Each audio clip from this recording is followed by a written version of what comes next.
Hey everybody, what's happening? It's Bill with Franklin Loan Center.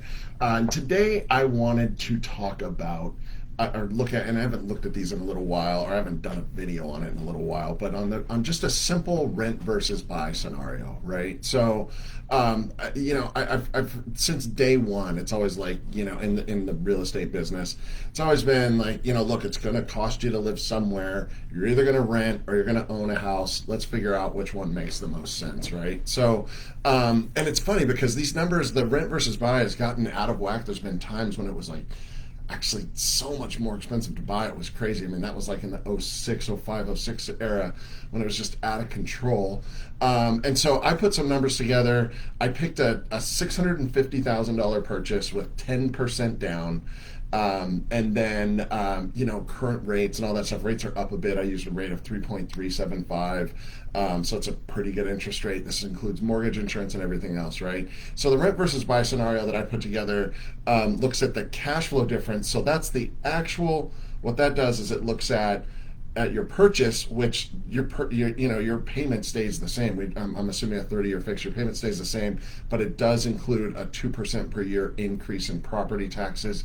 So the payment goes up a tiny bit over time, but it's pretty minimal. Versus rents going up at a 4% per year clip.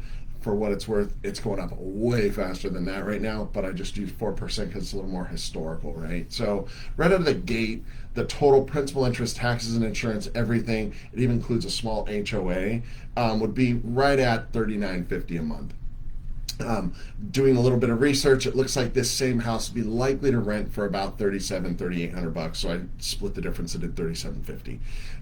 And so the first year, it's actually cheaper to rent than it is to buy. Because of the 4% increase, year number two is actually the break even year. So year number two is where your rent and your mortgage payment are actually going to be identical. And then I ran it out for 10 years. And so every year the mortgage just gets a little bit cheaper than that rent, which is continuing to go up and up and up, right? So just the cash flow difference. So if you just compare the mortgage payment over 10 years versus the rent payment, which is going up, if you just compare those two things over the 10 years, it's a $66,000 swing between the rents and the mortgage payment. So the mortgage payment is actually $66,000 less. The other part of this that's so critical to understand is that also, obviously, a part of that mortgage payment you're making is amortizing your mortgage away. So in 10 years, you'll amortize away just over $134,000, right? So if you just take those two things, it's a little weird to add them up because, as far as I'm concerned, I mean, for what it's worth, the spreadsheet that I'm using or the software that I'm using kind of adds those together. It feels like a bit of a double dip, but nonetheless, what it does do is create equity of $134,000, and you're still comparing it to like the rent, right? So I mean, so those are crazy. We can argue all day about what would happen with appreciation. I also put a 5% annual appreciation, also somewhat historical. Maybe I should have used 4, but over those 10 years, if it did that, you'd be at 515,000.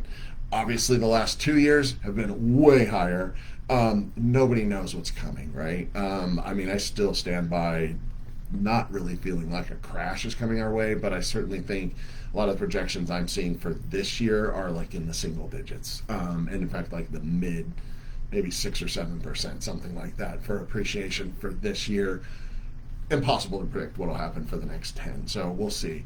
But I want to throw that out. So even if, again, just completely ignore the appreciation, let's just say it's a flat line 0, versus rents, you're going to have a $66,000 improvement in your cash flow, and you're going to amortize $134,000 away on your mortgage. So I realize that part of this barrier of entry is the 10% down payment. We could run this at 5%. We could run it at 3%. Which, by the way, you can do both of those because this loan amount throughout the entire U.S. is a conventional loan now. So if you're a first-time home buyer, you could do this with just 3% down. So please, these are the kind of messages that I like to get out there. To me, this is what floats my boat in real estate. It's not dealing with paperwork every day and all that stuff. It's really that we get to help people make good financial decisions, and if they will stay in them for the long term, which is the hard part about everything, but the long term, these real estate investments pan out like crazy. And right now, with where rents are in particular, it's even crazier. So I will put a copy of this into the comments. If anyone wants me to actually create a spreadsheet like this for them, I'm more than happy to. It's kind of a form that we have. It's easy for me to do. So feel free to put something in the comments or reach out to me directly. Happy to put it together. And that is it. That's all I have for this week. I'm Bill with Franklin Loan Center. Please share, like, comment, all that stuff, and I'll see you all next week.